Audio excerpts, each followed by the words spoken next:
दिव्याच्या आशेत पंती झाली, एक चिमुकली सोनपावली आली. झाली ती थोडी मोठी की तिला काम शिकवलं जातं. सासरी गेल्यावर प्रत्येक गोष्ट आलीच पाहिजे असं तिला सांगितलं जातं. एका स्त्रीमुळे घराला घरपण असते असं म्हणतात.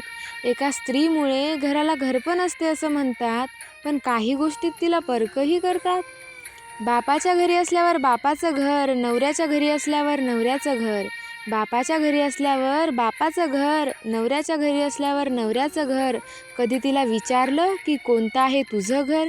ती निस्वार्थ भावनेने प्रत्येकावर प्रेम करते, पण मनातली इच्छा मनात ठेवून ती रोज मरते. तू एक स्त्री आहेस, तू फक्त घरच सांभाळ असं तिला म्हटलं जातं. तू एक स्त्री आहेस, तू फक्त घरच सांभाळ असं तिला म्हटलं जातं. तिच्यातले गुण माहिती असूनही त्याला नजरअंदाज केलं जातं.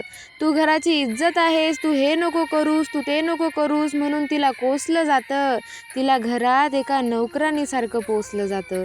स्त्रीमुळे घरात येत नाही कोणाची वाईट सावली, स्त्रीमुळे घरात येत नाही कोणाची वाईट सावली, तरीही लोक तिला समजतात खेळण्यातली बाहुली. अरे तिच्यात पण जीव आहे, तिला नका समजू बाहुली. अरे तिच्यात पण जीव आहे, तिला नका समजू बाहुली. तिची साथ तर देऊन बघा, ती कधीच नाही सोडणार तुमची सावली, ती कधीच नाही सोडणार तुमची सावली. याचे